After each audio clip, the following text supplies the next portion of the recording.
الحمد لله وكفى والصلاة والسلام على سيد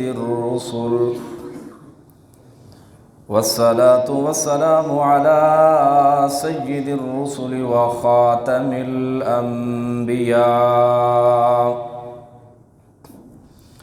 أما بعد فأعوذ بالله من الشيطان الرجيم. بسم الله الرحمن الرحيم. فلما دخلوا على يوسف آوى إليه أبويه وقال ادخلوا مصر إن شاء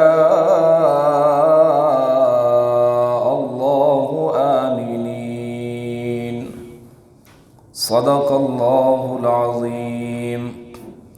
سبحان ربك رب العزة عما يصفون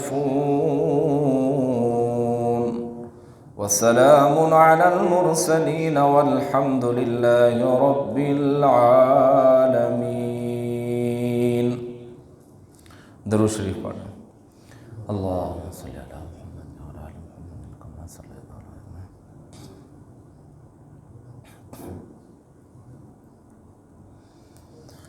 اللهم بارك على محمد وعلى آل محمد كما باركت على إبراهيم.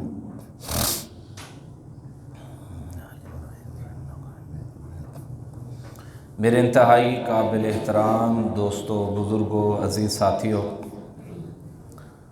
اللہ رب العزت کی دربار کے اندر التجا ہے کہ رب تعالی ہم سب کا یہاں بیٹھنا، سننا، سنانا محض اپنی رضا کے لیے قبول و منظور فرمائے. حضرت یوسف علیہ السلام کا قصہ اختتام پذیر ہے. یہ واقعہ اور قصہ حضرت یوسف علیہ السلام کا سورۃ یوسف میں آخر میں یہ واقعہ ہے اور یہاں پہ ختم ہو رہا ہے. پھر اس کے بعد انشاءاللہ اگلے جمعے سے شان اہل بیت بیان کیا جائے گا.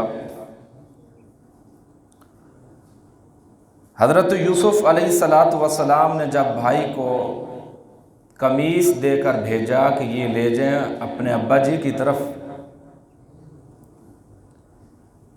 یہ ان کے چہرے پر ڈال دینا تو اللہ رب العزت اپنی قدرت کاملہ سے بینائی کو لوٹا دیں گے.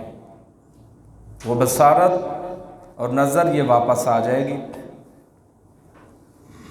اور ایک بھائی چلا گیا حضرت یعقوب علیہ السلام کے پاس. یہ ساری چیزیں، یہ باتیں جو حضرت یوسف علیہ السلام نے نصیحت کے طور پر سمجھائیں. پھر اس کے بعد حضرت یعقوب علیہ السلام نے ارشاد فرمایا کہ بیٹو، میں نے تمہیں یہ نہیں کہا تھا کہ اللہ نے ایک دن ایسا ضرور لائے گا کہ میری ملاقات حضرت یوسف علیہ السلام کے ساتھ لازمی ہوگی. تو اللہ رب العزت کی قدرت کاملہ سے نظر بھی واپس آ گئی، ملاقات کا دن بھی طے ہو گیا. تو حضرت یوسف علیہ السلام نے جب اپنے باپ کو، اہل خانہ کو مصر میں بلایا تو اللہ رب العزت نے ان کا تذکرہ فرمایا. فلما دخلوا على یوسف آوى الیہ ابویہ. پھر جب پہنچے یوسف علیہ السلام کے پاس تو انہوں نے جگہ دی اپنے والدین کو. وقال ادخلوا مصر ان شاء اللہ آمنین. اور فرمایا یوسف علیہ السلام نے اپنے والدین کو داخل ہو جو مصر میں، اگر میرے اللہ نے چاہا تو امن میں رہو گے. تو حضرت یوسف علیہ السلام نے جب بلایا اپنے والدین کو، والدین حضرت یوسف علیہ السلام کے پاس پہنچ گئے مصر میں. تو پھر فرمایا انشاء اللہ آمینین، اگر میرے اللہ نے چاہا تو امن میں رہو گے. حضرت یوسف علیہ السلام کا بتلانا یہ تھا جو آپ نے میرے لیے صدمے اٹھائے ہیں، میرے لیے تکلیفیں برداشت کی ہیں، میرے لیے روئے ہو، غم دیکھے ہیں آپ نے، یعنی قحط سالی کے اندر بھی مبتلا ہوئے ہو، یہ ساری کی ساریاں پریشانیاں اللہ تعالیٰ انشاءاللہ اپنے فضل اور کرم سے سب دور فرما دیں گے انشاءاللہ آمینین۔ تو اللہ تعالیٰ کے فضل اور اس کی طاقت سے تم امن میں رہو گے، اللہ تمہارے غم کو بھی مٹا دے گا، دکھوں کو بھی مٹا دے گا، دردوں کو بھی ختم کر دے گا، اللہ اب سارے راستے آسان کر دے گا۔ یہ ہوتا ہے صبر۔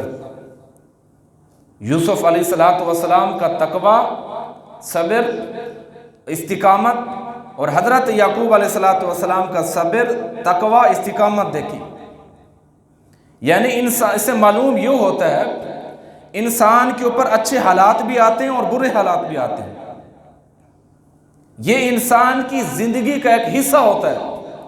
انسان مایوس ہو جاتا ہے، پریشان ہو جاتا ہے کہ میری زندگی کے اندر اتنی تکلیفیں، اتنی پریشانیاں، اتنے غم، یہ کہاں سے آ گئے؟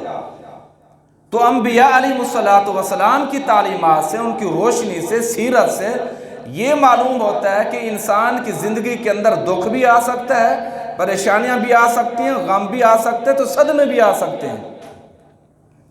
تو ان تمام تر پریشانیاں اور صدمے، غم، ایک ہی حل اللہ اور اللہ کے رسول صلی اللہ تعالی وسلم نے بتلایا۔ وہ حل کون سا ہے کہ لوگوں صبر کو اختیار کرو، تقوی کو اختیار کرو، استقامت کو اختیار کرو۔ فرمایا جب تم تقوی کو بھی اختیار کر لو گے، استقامت بھی آئے گی، صبر بھی آئے گا، پھر اللہ تعالیٰ کی مدد، نصرت اس بندے کے ساتھ شامل ہے۔ مدد اور نصرت کا نتیجہ آپ کے سامنے ہے کہ بھائیوں کی حسد کی زد میں آ کر حضرت یوسف علیہ السلام کو کتنی تکلیفیں دی گئیں، یعقوب علیہ السلام کتنی پریشانیوں کے اندر مبتلا ہوئے، تو اللہ نے کیسے پریشانیاں حل کی، اللہ نے کیسے غم دور فرمائے، اللہ نے کتنے بڑے بڑے صدموں کو دور فرمایا، پھر اللہ نے عزت کتنی بخشی، اللہ نے اعزاز کتنا بخشا اور عظمت کتنی عطا فرمائی۔ یہ سب کچھ جو ہے یہ صبر کا نتیجہ ہے، یہ تقوی کا نتیجہ ہے، استقامت کا نتیجہ ہے۔ اللہ کی ذات کے اوپر بھروسہ رکھا اور ڈٹے رہے، غیر اللہ سے مدد نہیں مانگی۔ اللہ اکبر۔ پھر اس کے بعد فرمایا وَرَفَعَ أَبَوَيْهِ عَلَى الْعَرْشِ وَخَرُّوا لَهُ سُجَّدًا۔ جب حضرت یعقوب علیہ السلام اپنے اہل و عیال کے ساتھ حضرت یوسف علیہ السلام کے شاہی محل میں پہنچے، استقبال کیسے کیا؟ بیٹے نے وقت کا بادشاہ بن گیا، عزیز مصر سے بھی اوپر مقام رکھنے والا بن گیا، بڑا امانت دار اور تقوی والا انسان حضرت یوسف علیہ السلام جب اپنے اہل خانہ کو، اپنے اہل عیال کو دیکھتے ہیں، وَرَفَعَ أَبَوَيْهِ عَلَى الْعَرْشِ، جہاں بادشاہ کا تخت تھا وہاں اپنے ماں باپ کو بٹھا دیا۔ یہ عزت تھی ماں باپ کی۔ فرمایا رَفَعَ أَبَوَيْهِ عَلَى الْعَرْشِ، اور احترام سے بٹھائے اپنے والدین کو تخت پر۔ کتنی خوشی اور مسرت محسوس ہوگی۔ مفسرین نے لکھا یہ عرصہ جو جدائی کا تھا، یہ 40 سال یا 80 سال کا جدائی کا یہ سلسلہ تھا۔ 40 سال یا 80 سال کے بعد ماں اور بیٹے اور باپ کی ملاقات ہوتی ہے، وہ کیا منظر ہوگا، وہ کتنی خوشی ہوگی، وہ کتنی مسرت ہوگی جب باپ نے بیٹے کو دیکھا ہوگا، بیٹے نے جب باپ کو دیکھا ہوگا۔ اور پھر وہ منظر کہ اللہ نے حضرت یوسف علیہ السلام کو اتنی عظمت دی، اتنی شان عطا فرمائی، اتنی رفعت عطا فرمائی، وہ مصر کے بادشاہ بن جاتے ہیں، اور باپ کو کتنی خوشی محسوس ہوگی کہ میں آج جو دربار محل کے اوپر جا رہا ہوں وہ حضرت یوسف علیہ السلام میرے لخت جگر ہے۔ اللہ اکبر۔ وَرَفَعَ أَبَوَيْهِ عَلَى الْعَرْشِ وَخَرُّوا لَهُ سُجَّدًا۔ جب بیٹا اپنے باپ کو، اپنے اہل عیال کو دیکھتا ہے،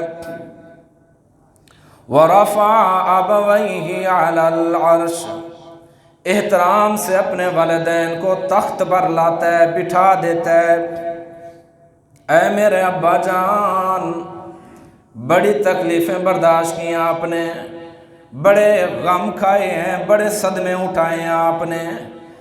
40 یا 80 سال کا عرصہ کے اندر بیٹے اور باپ کی ملاقات نہیں ہوتی، گھر کا پتہ نہیں ہے کیا صورتحال گھر کے اندر چل رہی ہے، بھائیوں کا رویہ باپ کے ساتھ کیا ہے، باپ کا رویہ بھائیوں کے ساتھ کیا ہے۔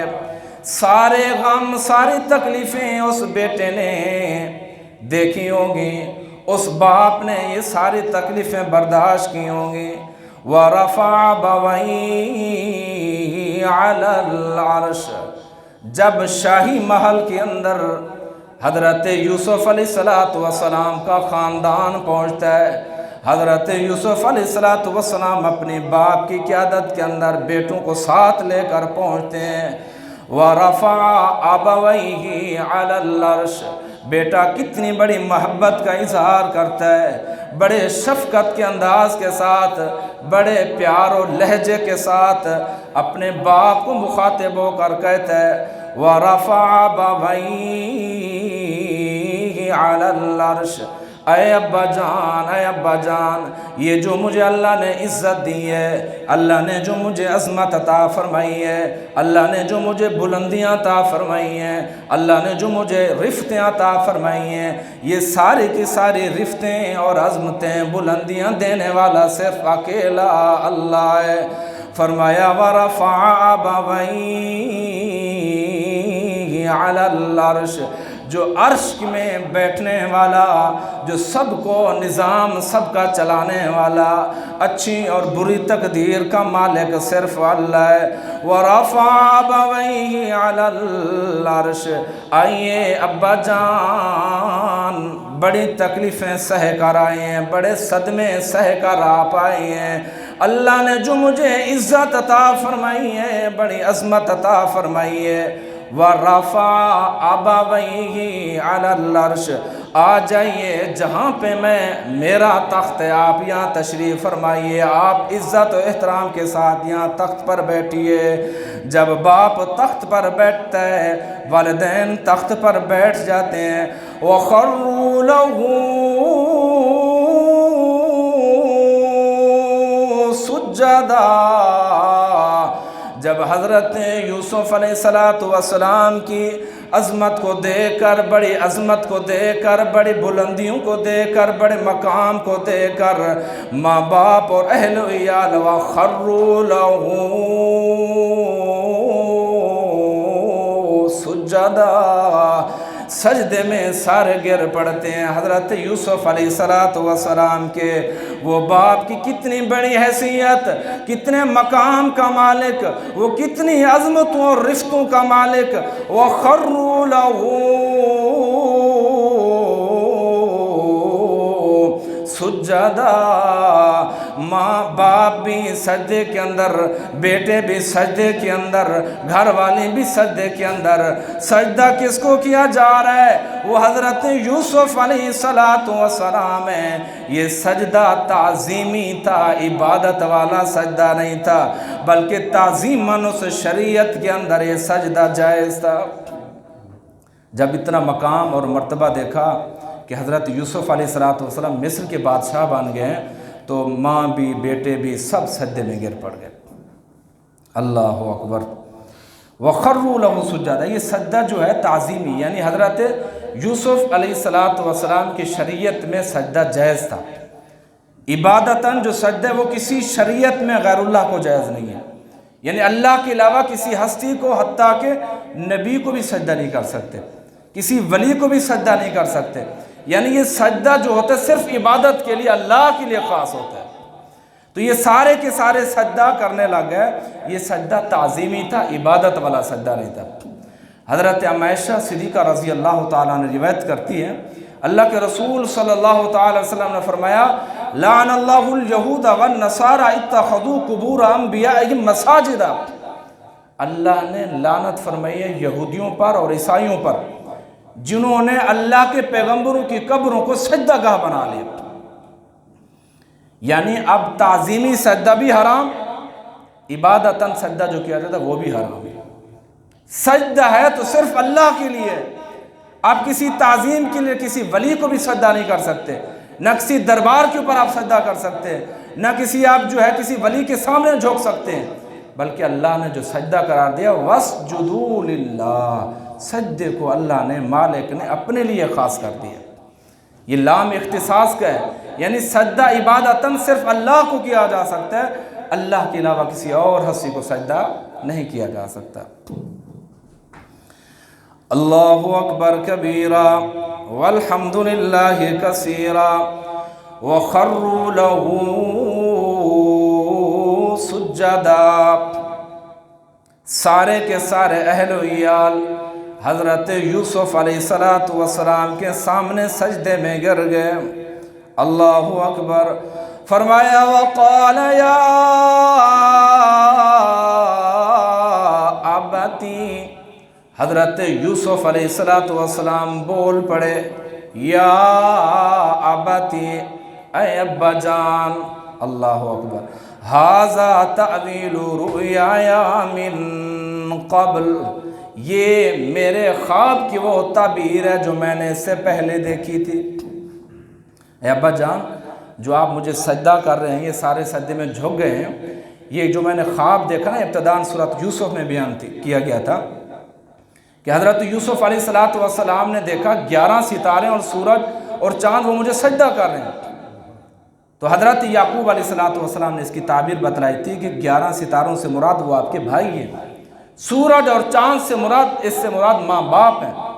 تو یہ جو ہے تعبیر یہاں پہ فٹ آتی ہے وَخَرُّوا لَهُ سُجَّدًا، سارے کے سارے بھائی اور ماں باپ حضرت یوسف علیہ السلام کو سجدے میں گر پڑے، ان کے سامنے سجدہ کرنے لگ گئے۔ تو فرمایا یا ابتی ھذا تعویل رؤیایا من قبل، اے ابا جان، جو اس سے پہلے میں نے خواب دیکھا تھا، اللہ نے اس خواب کو بھی سچا کر کے دکھا دیا۔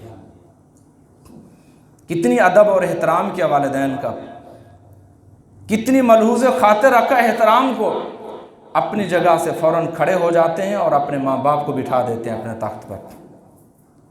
تو اس سے معلوم یہ ہوتا ہے کہ ماں باپ کا ادب اور احترام کتنا ہے۔ قرآن مقدس کے اندر بے شمار آیات ہیں جہاں پہ مالک کائنات نے اپنی عبادت کا تذکرہ فرمایا اور تذکرہ کرنے کے بعد ساتھ والدین کے ادب کا احترام کا حکم دیا۔ حالانکہ عبادت کے بعد اور حقوق بھی بیان کیے جا سکتے تھے، لیکن فرمایا نہیں، وَاعْبُدُوا اللَّهَ وَلَا تُشْرِكُوا بِهِ شَيْئًا وَبِالْوَالِدَيْنِ إِحْسَانًا وَقَضَىٰ رَبُّكَ أَلَّا تَعْبُدُوا إِلَّا إِيَّاهُ وَبِالْوَالِدَيْنِ إِحْسَانًا، فرمایا عبادت اللہ کی کرو اور حسن سلوک والدین کے ساتھ کرو۔ ایک حدیث میں تو یہاں تک آتا ہے، ایک صحابی نے عرض کیا یا رسول اللہ صلی اللہ تعالی وسلم ما حق الوالدین علی ولدہما، اولاد پر ماں باپ کا کیا حق ہے؟ تو اللہ کے نبی صلی اللہ تعالی وسلم نے ارشاد فرمایا، کوئی لمبی چوڑی بات نہیں فرمائی، 2 لفظوں میں بیان بات مکمل فرمائی۔ کتنے لفظوں میں؟ 2 لفظوں میں۔ جوان میری بات کو توجہ سے سنیں، 2 لفظوں میں اپنی بات ارشاد فرمایا ہما جنتک و نارک، فرمایا ہما جنتک و نارک، والدین تمہارے لیے جنت بھی ہیں اور دوزخ بھی ہیں۔ آپ نے آگے کوئی اور بات ارشاد نہیں فرمائی، فرمایا ادب اور احترام کے ساتھ پیش آؤ گے تمہارے لیے جنت کا سبب ہے، اگر ان کے ساتھ تم ادب اور احترام والا رویہ اختیار نہیں کرو گے، یہی والدین تمہارے لیے جہنم کا سبب بنیں گے۔ آج ہم دیکھیں ہمارے معاشرے کے اندر تعلیم بھی عام ہے، فن بھی عام ہے، ہنر بھی عام ہے، لیکن والدین کی قدر نہیں ہے، والدین کی عزت نہیں ہے۔ والدین، بوڑھے والدین کو اور جو ہے نوجوان اپنے ساتھ رکھنا برداشت نہیں کرتے، ان کا بولنا برداشت نہیں کرتے۔ یقین میں نے قرآن و حدیث کے مطالعے سے یہ پتہ چلتا ہے جس نے بھی اپنے ماں باپ کی عزت نہیں کی، اللہ اس دنیا کے اندر اس کا بدلہ دے دیتے ہیں۔ اللہ اسے دنیا کے اندر وہ بدلہ دکھاتے ہیں کہ تو نے ماں کے ساتھ برا رویہ اختیار کیا تھا، تو نے باپ کے ساتھ برا رویہ اختیار کیا تھا، اللہ دنیا کے اندر بھی سزا دیتے ہیں اور آخرت کے اندر بھی تو سزا یقینی ہے۔ اللہ کے نبی صلی اللہ تعالی وسلم نے ایسے نہیں فرمایا ہما جنتک و نارک، وہ تمہارے لیے جنت بھی ہیں اور دوزخ بھی ہیں۔ پھر اس کے بعد اللہ کے نبی صلی اللہ تعالی وسلم نے فرمایا رضا الرب فی رضا الوالد و سخط الرب فی سخط الوالد۔ اللہ اکبر، فرمایا جس کے والدین ناراض اس کا رب بھی ناراض، جس کے والدین راضی اس کا رب بھی راضی۔ یعنی اللہ نے اپنی رضامندی والدین کے اوپر رکھ دی ہے۔